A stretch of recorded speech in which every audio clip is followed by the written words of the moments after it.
Hello everyone. I'm back today to talk about some of my favorite methods for learning all of the 78 cards in a tarot deck to learn the traditional meanings. Um, this is a good place to start.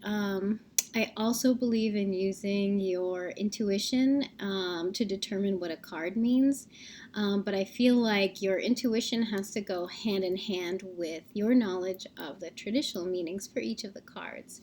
And when you're just starting out, I know it's really overwhelming to try to learn the 78 cards and all these meanings and what are the courts and what are the aces and what are each of the trumps so I know it can be really overwhelming.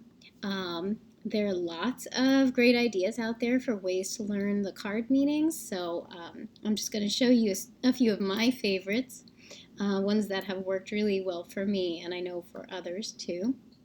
So the first one that I really like is to do a tarot journal, and it's where you pull a card a day and then you look up the different meanings, look at the picture, just write down any impressions you have as well as information that you find in maybe the little white book that came with your deck, or your favorite tarot book on card meanings.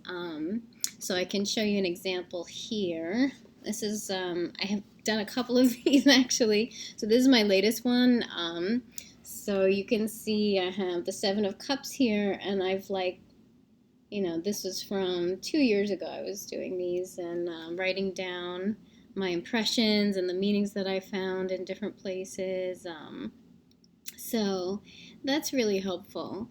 And I feel like it makes it manageable to do one card a day. So that means you're going to be working on it for 78 days, 2.5 months. And if you skip a day, it's okay.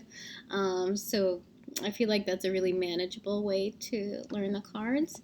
Another way is to take an old deck, maybe one that you don't use or one that doesn't really resonate for you, and use it like flashcards. So literally write down keywords on the cards themselves. So as many of you know, I don't love the Thoth Tarot, although it was my first tarot deck ever. I'll show you what I did to it though. Once I decided this wasn't a deck I was going to be using for readings, that I could use it for study. So you can see here, hopefully at the bottom, I wrote a couple of keywords down there for myself. This is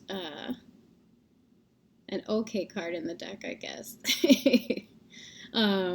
So that helped, but again, the Thoth is really different from the Rider-Waite-Smith, but it still helped me to get some keywords in my head for each of the cards.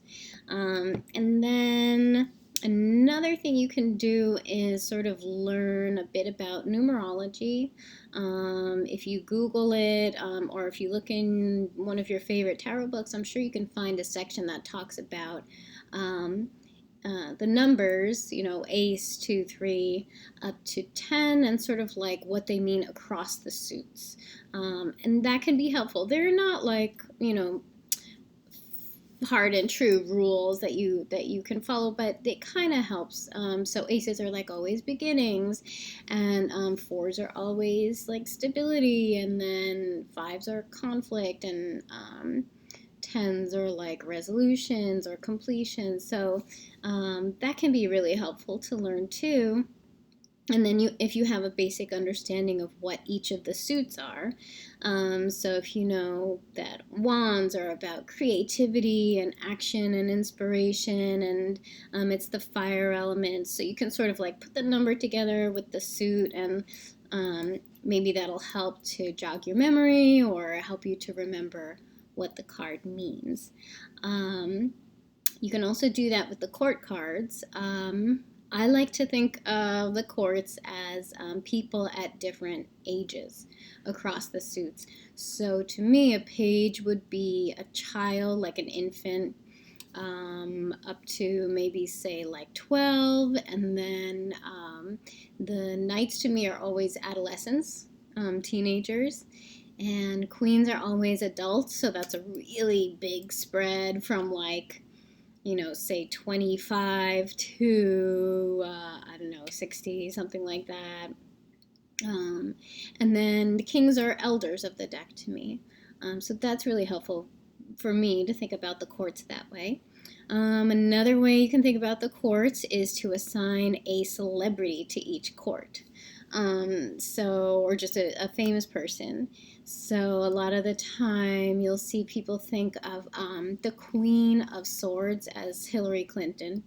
And Oprah would be like the Queen of Wands.